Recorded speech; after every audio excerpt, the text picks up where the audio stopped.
That rings a bell. Unraveling English Idioms. Hello, everyone. Welcome back to our channel, where we explore the fascinating world of English language and idioms. Today, we're going to dive into a very common and interesting phrase, that rings a bell.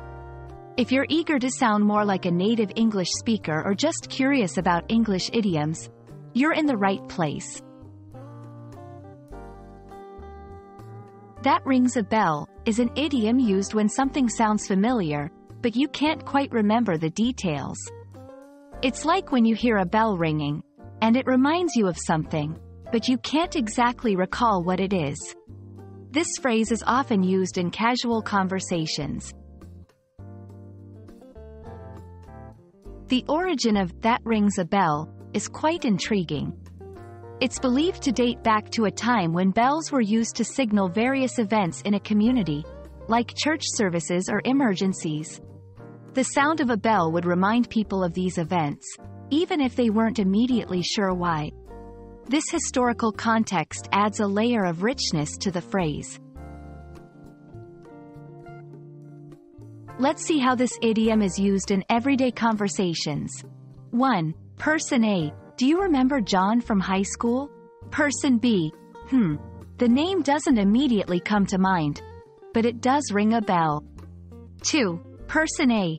Have you ever been to the old library downtown?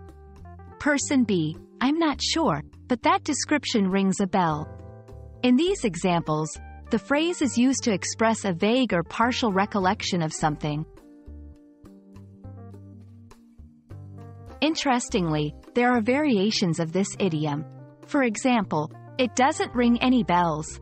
This means nothing comes to mind or nothing seems familiar. It rings a distant bell.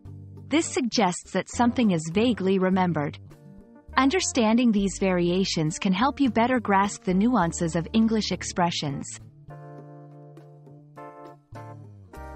And that's a wrap on That Rings a Bell. We hope this video has shed some light on this fascinating English idiom and added a new expression to your English repertoire. Remember, language learning is a journey, and every new phrase you learn is a step forward.